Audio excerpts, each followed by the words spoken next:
அனைவருக்கும் வணக்கம்.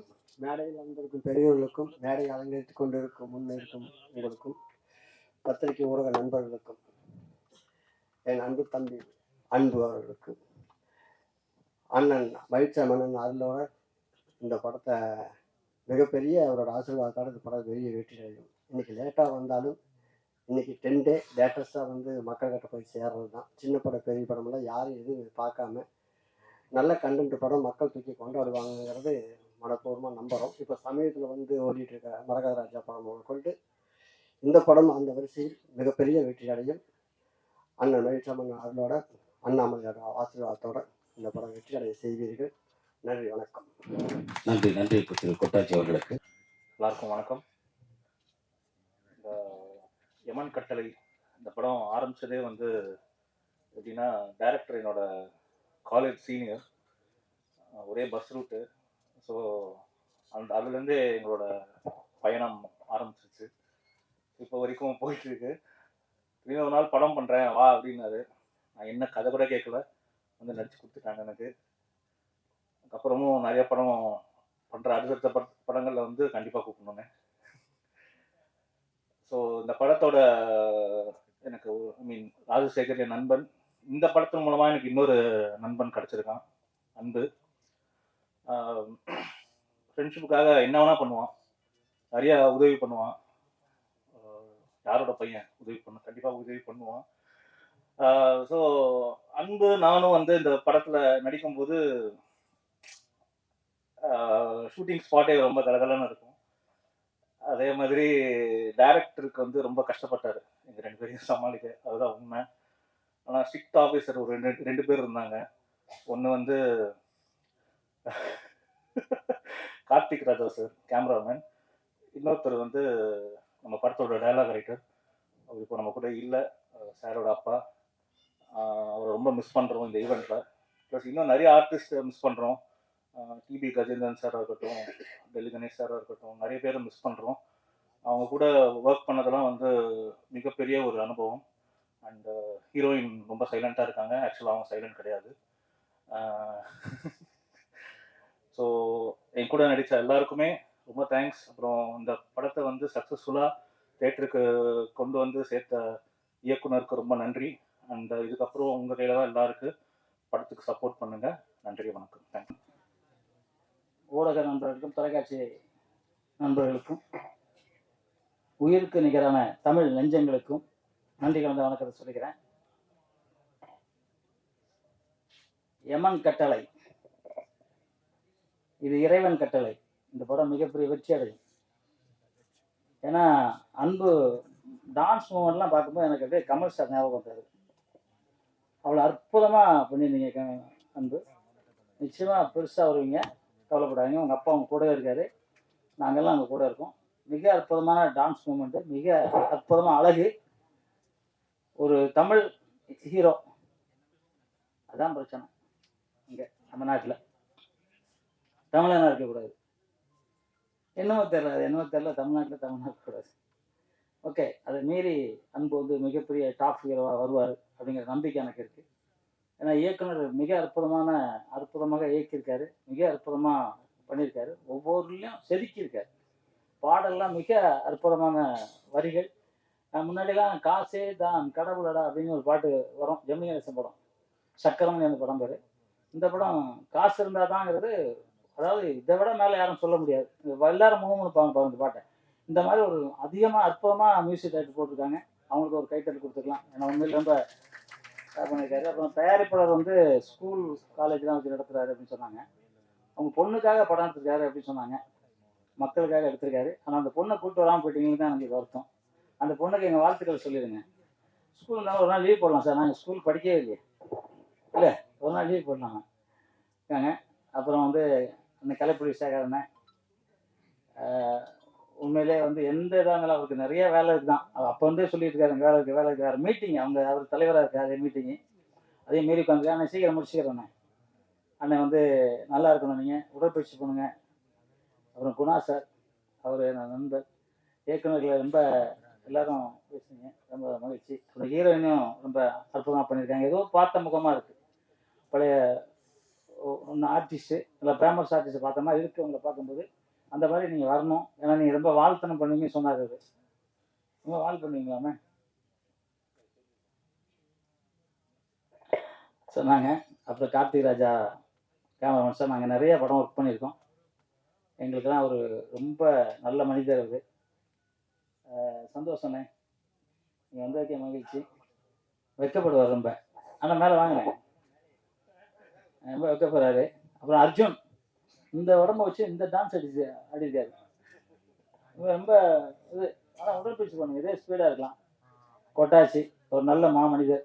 கொட்டாச்சிலாம் அத்தனை பேருக்கும் நன்றிகளை வணக்கம் சொல்லிட்டு, பாடல் ரொம்ப அற்புதமாக எழுதியிருக்காரு நம்ம சினேகன் சார்.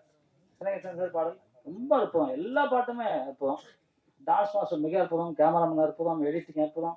டோட்டலாக எவன் கட்டளை, இறைவன் கட்டளை. இந்த படம் மிகப்பெரிய வெற்றி அடையும், அதில் எந்த மாற்று கருத்தும் கிடையாது. பத்திரிகை நீங்கள் தான் எல்லாம் கொண்டு போய் சேர்க்கணும். ஏன்னா மயில்சாமி நானும் கிட்டத்தட்ட 1983 அப்படின்னு நினைக்கிறேன். நான் குன்றத்தூர்ல இருந்தப்போம், 83 78 80 சம்திங் எனக்கு ஞாபகம் இல்லை. அந்த குன்றத்தூர் வர எங்கள் வீட்டுக்கு. அவ்வளோ நல்ல மனிதர். நான் என் படம் நான் படம் டைரக்ட் பண்ணும்போது அவரே கேட்டார், நான் வந்து நடிக்கிறேன்னு சொன்னார். வெகு வேகமாக அந்த படத்தை நடிச்சு கொடுத்தாரு. எனக்கு ரொம்ப சந்தோஷமாக இருந்துச்சு. நம்மளோட போயிட்டாரு, ஏன் போனால் தெரியல. இறைவன் சீக்கிரம் கூப்பிட்டாரு, நல்லவங்க சீக்கிரம் கூப்பிட்டாரு. இல்லை நல்ல விஜயகாந்த் சார் சீக்கிரம் போயிட்டாரு. அதுக்காக நாங்கள் நல்லவங்க இல்லைன்னு நினச்சிடக்கூடாது. அவன் நான் 200 வயசு வரைக்கும் இருப்பேன். என்னடா அது ஒரு மட்டும் 73 எப்படியே இருக்காரு அப்படின்னு நினச்சிக்க. அதனால் நான் சித்திர வழிபாட்டில் இருக்கேன், வேறு ஒன்றும் இல்லை. அதனால சொன்னேன். ஏதோ ஒரு சைடில் குரல் வருது, பரவாயில்ல இருக்குது, என்னன்னு தெரியல. ஓகே, இந்த படம் மிகப்பெரிய வெற்றி அடைய நான் வணங்கும் அந்த சித்தர் பெருமான்கிட்ட வேண்டிக்கிறேன். இந்த படம் சீக்கிரம் ரிலீஸ் ஆகி இந்த வெற்றி விழாவுக்கும் நம்ம எல்லாரும் சந்திக்கிறோம். நீங்கள் தொடர்ந்து படம் எடுக்கிறீங்க சார், இன்னும் தொடர்ந்து படம் எடுக்கிறீங்க. உங்கள் பொண்ணுக்காக மட்டும் இல்லாமல் மக்களுக்காக எடுங்க. ஏன்னா மக்களுக்கு நிறைய இப்போ தேவை இருக்குது. இப்போ இன்னைக்கு எல்லாம் தண்ணி அடிச்சுட்டு அம்மா வெட்டுறான், கொண்டாட்டி வெட்டுறான், எல்லாரும் வெட்டுறான். தண்ணி அடிச்சுட்டானா ரோட்டில் போகிற யாரையும் விடுறதில்ல, கழுத்து அறுத்துடலாம். கழுத்து அறுத்துட்டு ஒருத்தர் மசாலா மாதிரி குக்கரில் வச்சு வேக வச்சுருக்கான் பாடியை. கண்டுபிடிச்சிட்டாங்க போலீஸ், அதாவது விஷயம் கண்டுபிடிச்சிட்டாங்க வச்சுங்க. ஆனால் என்னன்னா போதை, அந்த போதை இல்லாமல் இருக்கணும் இங்கே என்னங்கிறக்காக நம்மெல்லாம் படம் எடுப்போம். நான்லாம் இப்போ 3ஆவது படம் டைரக்ட் பண்ணிக்கிட்டுங்க. தண்ணி அடிக்கிறோம் சீன் வைக்கவே மாட்டேன், செத்து போனால் கூட பரவாயில்ல, வைக்க மாட்டேன். ஒரு படம் நடித்தேன், அப்போ போய் கமிஷனர் நடித்தேன். கடைசியாக ஒரு சீனை குடிச்சிட்டு ஒரு சின்ன பொண்ணை ரேப் பண்ணுமா. நான் சொன்ன ஒரே வார்த்தை, என்ன செலவு பண்ணுவீங்க நான் தந்துடுறேன், எனக்கு இந்த சீனை வேணான்னு வந்துட்டேன். ஏன்னா புரட்சித் தலைவர் எம்ஜிஆர் அவர்கள் கிட்ட இருந்தவனா, அவர் என்னென்ன பண்ணணும்னு சொன்னார், எப்படி இருக்கணும்னு நினச்சாரு. அதனால தான் இன்றைக்கி வரைக்கும் டீ சாப்பிடல, வெத்தலை பாக்கல, தண்ணி அடி, எந்த பழக்கம் இல்லாமல் இருக்கிறதுக்கு காரணம் அது ஒழுக்கம். இந்த சினிமாவில் நிலச்சி நிற்கணும்னா ரொம்ப தேவை ஒழுக்கம். அப்புறம் வந்து சாப்பாடு, உடற்பயிற்சி, எல்லாருக்கிட்டும் அன்பாக பேசணும், அவ்வளோதான். இது மட்டும்தான் உலகத்தில், வேறு எதுவுமே கிடையாது. இன்று இருப்போர் நாளை இல்லை, நாளை இருப்போர் இன்னொன்று நாள் இல்லை. அதுதான் உண்மையான விஷயம். இருக்க வரைக்கும் நல்லதே செய்வோம், நல்லதே கேட்போம், நல்லபடியாக நடப்போங்கிற சொல்லிட்டு எமன் கட்டளை சுரேஷ் சார் வேறு அங்கே உட்காந்துருக்காரு, ஒரு இயக்குனர். அவர் வந்து நிறையா ஃபங்க்ஷன் பண்ணிக்கிட்டு மக்களுக்கு நிறைய நல்லது பண்ணுறாரு. எழுதுங்க சார், உங்களை தான் சார். என்ன பேர் சொல்லிட்டேன்? ராஜேஷ், சாரி சுரேஷ்னா ராஜேஷ். ஓ ராஜேஷ் சார், ராஜேஷ் சார். இப்போ தான் ஒரு 8000 பேரை வச்சு ஒரு ஃபங்க்ஷன் பண்ணார். மக்களுக்கு தேவையான மண்ணும் மரபும் அப்படின்னு பண்ணார். ரொம்ப சந்தோஷம். எப்பவும் சொல்கிற மாதிரி இந்த விழா சீக்கிரம் முடியணும், ஏன்னா எல்லாருக்கும் வேலை இருக்குது. அதனால் இந்த படம் மீண்டும் பத்திரிகையாளர் உங்ககிட்ட தான், நீங்கள் தான் இந்த படத்தை கொண்டு அன்பை ஒரு மிகப்பெரிய இடத்துல கொண்டு போய் சேர்க்க வேண்டியது மயில்சாமி சார்பாக உங்ககிட்ட கேட்டுக்கிறேன். நிச்சயமாக அந்த படத்தை நிறையா வெற்றி படமாக நீங்கள் கொண்டு போய் சேர்க்கணும்னு நினச்சிட்டு, அம்மாவை அப்பாவை மதிங்க. உலகத்தில் அம்மா அப்பாவுக்கு மிஞ்சி தெய்வமே கிடையாது. தாய் தான் பெண் இனம், மிகப்பெரிய உயர்ந்த எண்ணம். அந்த பெண் இல்லாமல் யாருமே கிடையாது. அந்த பெண்களை மதிங்க. என்னென்னமோ சொல்கிறாங்க ரோட்டில், அப்படி இப்படி சொல்லி போடுறாங்க. அதெல்லாம் குழந்தைங்களுக்கு நம்மளே சொல்லி வளர்ப்போம். பெண் வந்து தாய்க்கு சமானம் அப்படிங்கிறத நம்மளே சொல்லி வளர்ப்போம். தந்தை வானம், பூமாதேவி தாய்னா தந்தை வானம். வானம் இல்லாமல் பூமி இல்லை, பூமி இல்லாமல் வானம் இல்லை. இந்த 2 பேர் இருந்தால் தான் உலகம் நல்லா இருக்கும். இந்த 2 பேரையும் மதிக்கணும். அதுக்கப்புறம் குரு. எல்லாத்துக்கும் மேலே இந்தியனா பிறக்கிறதுக்கு ரொம்ப கொடுப்பினை வேணும். நம்ம எல்லா நாட்டையும் பார்க்குறோம், எல்லா நாட்டுக்கு போகிறோம். இந்தியா மாதிரி ஒரு சிறப்பான வாழ்க்கை யாருக்கும் இருக்காது. சில பேர் அப்படி இப்படி இருக்கலாம். அதுவும் தமிழன், இன்னைக்கு இத்தனை சித்தர்கள் வந்து நம்ம தமிழில் வந்து மருத்துவமாக இருக்கட்டும், மொழிகளாக இருக்கட்டும், இன்னைக்கு இப்போ நம்ம தமிழக முதலமைச்சர் சொன்னார் 5600 வருஷத்துக்கு முன்னாடி இரும்புலாம் கண்டுபிடிச்சாங்க. அதுக்கு முன்னாடியே பறக்கிற குதிரை கண்டுபிடிச்சாங்க. கூடு விட்டு கூடு பாயிருது.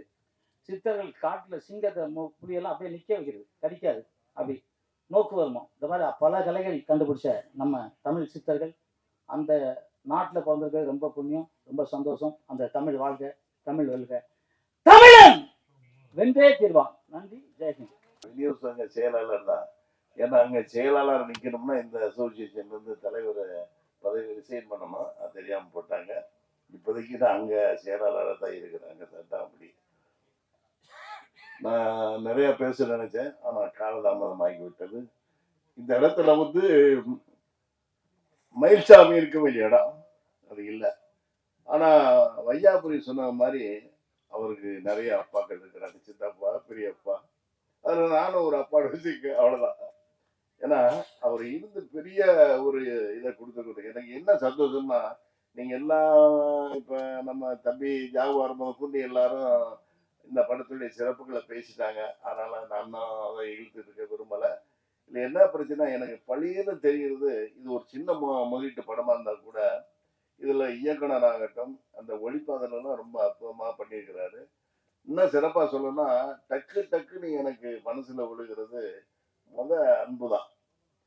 ஒரு நல்ல ஹீரோக்குரிய அழகு, இளமை எல்லாம் இருக்குது. அவர்கிட்ட கூட சொன்ன, நீ தம்பி நான்லாம் 43வது வயசுல போய் ஜிம்னாஸ்டிக் கற்றுக்கிட்டேன், நீ எல்லாம் நல்ல ஜிம்னாஸ்டிக் கற்றுக்க, உடம்பு இன்னும் வளமையாக்கிக்க, இருக்க, நல்லா ஒரு இதை பண்ணிக்கிட்டீங்கன்னா நீ ஒரு பெரிய ரவுண்டு வரக்கூடிய வாய்ப்பு உனக்கு நிச்சயமா இருக்கு. எனக்கு மனதில் படுறதை சொல்கிறேன். ஏன்னா நிறையா ஃபங்க்ஷன்லாம் நான் அட்டன் பண்ணுறேன், பார்க்குறேன்.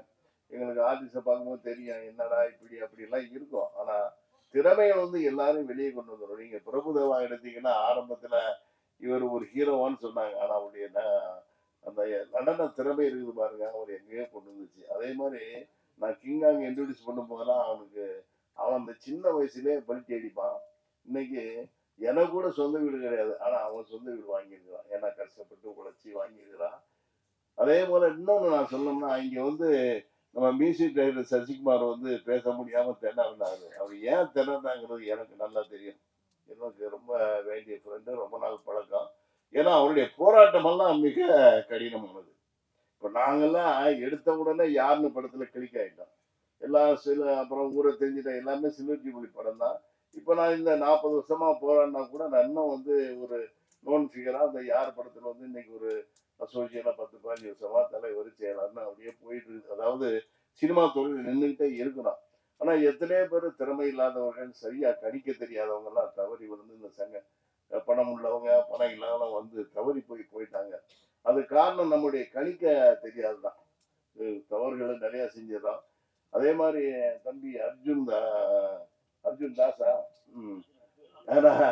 எனக்கு ரொம்ப ஆக்டிங் தர ரொம்ப நல்லா இருக்குது. ரியாக்ஷன்லாம் அற்புதமாக இருக்குது. யாருதுன்னு கேட்டேன் நான், இந்த பையன் யாருன்னு கேட்டேன் நான். ஏன்னா அப்போ தான் சொன்னாங்க, இல்லை புதுசு, இப்போ நிறையா படத்தில் நடிக்கிறாரு அப்படின்னு. ஏன்னா ரொம்ப பிரமம், அவருக்கும் ஒரு வளமையான காலம் இருக்குது. ஏன்னா சினிமாவில் திறமை இருந்தால் போதும், அழகு ரெண்டாவது தான். ஆனால் ஹீரோங்கிறதுலாம் ரொம்ப அழகு வேணும். எப்படி நம்ம அழகான ஒரு ஹீரோயினி இளைஞர்கள் மற்றவங்களாம் நேசிக்கிறாங்களோ, அதே மாதிரி பெண்களும் ஒரு அழகான இளைஞர் நேசிக்க தான் செய்வாங்க. அது தவறு இல்லை. ஏன்னா அது மாதிரி நீங்கள் உன்னை நல்லா வளப்படுத்திக்கிட்டா கண்டிப்பாக உனக்கு பெரிய இடம் இருக்குது. என்ன பார்க்கும்போது தோணுது எனக்கு மனசுக்குள்ள. என்ன ஒரு சின்ன இது இருக்குது. இதெல்லாம் தாண்டி நம்ம தயாரிப்பாளர் உங்களுக்கு தோல் கொடுத்து தூக்கி நிப்பாட்டி இருக்கிறாரு.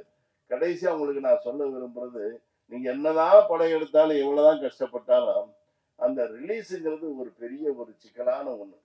அந்த ரிலீஸுங்கிறது இப்போ நான் டிஸ்ட்ரிபியூட்டர் சங்க செயலாளராக இருக்கிறனால எனக்கு நேற்று ரிலீஸ் ஆன படங்கள்லாம் என்ன ரெவன்யூ பண்ணியிருக்கு, எந்த ஊரில் என்ன பண்ணியிருக்கோ நல்லா தெரியும் எனக்கு. இப்போ ஒரு குடும்பஸ்தன் வந்தது நல்லா இருக்குன்னு சொல்கிறாங்க, அதுக்கு நிறையா மீடியாஸில் சப்போர்ட் இருந்தது. அப்போ கூட ஓப்பனிங் கம்மியாக தான் இருக்குது. சில மல்டிப்ளெக்ஸில் ஒரு 5 தியேட்டர் சிட்டியில் நல்ல மல்டிப்ளெக்ஸ், அதில் எந்த படம் போட்டாலும் கொஞ்சம் நல்லா போகும். அதில் நல்லா போகுது. மற்ற ஊர்களெல்லாம் ஓப்பனிங் கம்மியாக இருந்தது. இன்னைக்கு சாட்டர்டே, இன்னைக்கு அது எப்படி இருக்குன்னு தெரியணும். இதுக்கு அடுத்து மண்டே தான் அதோடைய ஃபேட் விதி இருக்குது. மற்ற படங்கள்லாம் சொல்கிற அளவுக்கு இல்லை. இன்னும் அதோடைய ரெவன்யூ என்னங்கிறது மண்டே தான் நமக்கு நல்லா தெரியும். அதனால் எல்லா தியேட்டர்களும் கண்ட தியேட்டரில் போட்டு பிரயோஜனம் இல்லை. நீங்கள் கூட பார்த்து எவ்வளவு கம்மியா தியேட்டர் போறீங்களோ அவ்வளவு நல்லது. ஒரு ஷோ போட்டா கூட போதும். நல்ல தியேட்டர்ல உங்களுக்கு ஒரு ஷோ கிடைச்சா கூட போதும். அந்த ஜனங்க பார்த்து நல்லா இருக்குதுன்னா அவங்க தியேட்டர்காரங்களே உங்களை வந்து மேற்கொண்டு போட்டுக்கிடுவாங்க. இந்த மலையாள படம் அஜ்மல் பாய்ஸா அதெல்லாம் வந்தது பாருங்க. அதெல்லாம் ஒரு ஷோ தான் போட்டாங்க. ஆனா 2வது ஷோ அதுக்கு முன்னாடி மீடியா சப்போர்ட் நல்லா இருந்ததுனால அந்த படமும் நல்லா இருந்துச்சு. அவங்களும் மீடியாவில நல்லா எழுதுனால கடகடன்னு பெரிய ரெவன்யூ பண்ணிடுச்சு. ஒரு மலையாள படத்துக்கு அந்த அங்க உள்ள ரிலீஸ் ஈக்குவலா அங்க பண்ணிடுச்சு. அதனால நல்ல படங்கள் ஓடிடுங்க. நம்ம வந்து மத்தவங்க குறை சொல்லி பிரயோஜனம் இல்ல. சின்ன படம் கிடைக்கல, பெரிய படம் கிடைக்கலன்னா, இப்ப சொல்லப்போனா நான் பேர் சொல்ல விரும்பல. நேத்தே சிங்கிள் தியேட்டர்ன்னு சொல்லுவாங்க. ஏன்னா மல்டிப்ளெக்ஸ் இல்லாம சிங்கிள் தியேட்டர்னா நெறைய படங்கள் ஷோ குளோஸ். ஷோ இல்ல. படம் பார்க்கறதுக்கு ஆள் வரல. அப்ப தியேட்டர்காரங்கள போய் குறை சொல்லி என்ன பிரயோஜனம்? என்ன எங்களுக்கு தியேட்டரே குடுக்க மாட்டேன்றீங்கன்னு சொல்லி அது பிரயோஜனம் இல்ல. ஆனால் அதுக்கும் வழி இருக்குது. மல்டிப்ளெக்ஸ்ல எல்லாம் 30 டிக்கெட், 40 டிக்கெட், 50 டிக்கெட் வாங்க சொல்றாங்க. ஏன்னா அதெல்லாம் பெரிய மெயின்டெனன்ஸ் உள்ள தியேட்டருங்க. அது மாதிரி வாங்கி நம்ம அதுக்கு ஒரு ஃபண்ட நம்ம வச்சுக்க வேண்டிய இன்னைக்கு காலகட்டங்கள் அப்படித்தான் இருக்குது. காலங்கள் மாறும்போது நம்மளும் அதுக்கேத்த மாதிரி மாறிக்கணும். கொஞ்சம் அதுக்கு ஒரு பணம் கொஞ்சம் வச்சுங்க. ஒரு 20 தியேட்டர் நல்ல தியேட்டரா தமிழ்நாடு முழுக்க 20 தியேட்டர் நல்ல தியேட்டர்களா போட்டு ஒரு ஷோ கிடைச்சா கூட பரவாயில்ல. ஒரு வாரத்துக்கு நீங்க ஒவ்வொரு ஷோக்கும் டிக்கெட்டை கொஞ்சம் வாங்கிக்கங்க. ஜனங்க வரட்டும். கொஞ்சம் கொஞ்சமா டெவலப் ஆகும். நல்ல ரிப்போர்ட் நல்லா வந்துருச்சுன்னா உங்களுக்கு அது பெரிய வெற்றியை குடுக்கும். ஆகவே இதெல்லாம் புரிஞ்சுக்கிட்டு நீங்க திரையிடணும். நேரங்காலம் பார்க்கணும். ரொம்ப அப்போசிஷன்ல பெரிய படம் இருக்க முடியாது. போகும்போது நிக்கக்கூடாது. போடக்கூடாது. ஒரு 2 வாரத்துக்கு வெயிட் பண்ணணும். என்ன கொடுமைனாங்க எல்லாம் ரூ. 10, 10,00,000, 5,00,000 எல்லாம் படம் எடுத்துட்டு வந்து எல்லாரும் அவன் ஹீரோவா நடிச்சிடுறாங்க. தேவையில்லாத அவன் 45 வயசுக்காரன் போய் ஹீரோவா நடிக்கிறான்னு என்ன சொல்றது அவங்கள? அப்படித்தான் இப்படித்தான் சொல்லி என் படம் 15,00,000 எடுத்துட்டு 1 கோடி பட்ஜெட்னு சொல்றான். ஆனா அந்த படம் பார்க்க யாரு வருவாங்க? அதனால ஜனங்க வந்து புது படம்னா பார்க்க ரொம்ப தயங்குறாங்க. இதுதான் பெரிய ப்ராப்ளம் இங்க. அதனால இந்த ஒரு கும்பல்ல கூட உங்கள் படம் நல்லாக இருந்தால், திறமையாக இருந்தால், ருசிக்க தெரிய உணவு போல இருந்தா நிச்சயமா படம் ஓடும். அதை புரிஞ்சுக்கிட்டு இந்த படத்தை நீங்க வெற்றி படமாக்கணும்.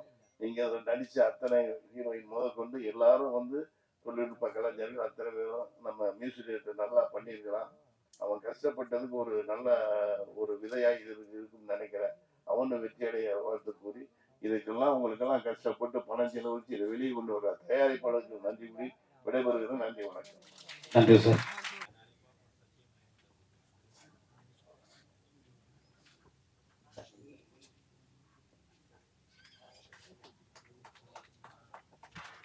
கோவிந்தராஜ் அவர்களுக்கும் சால்வை அளிக்கப்படுகிறது.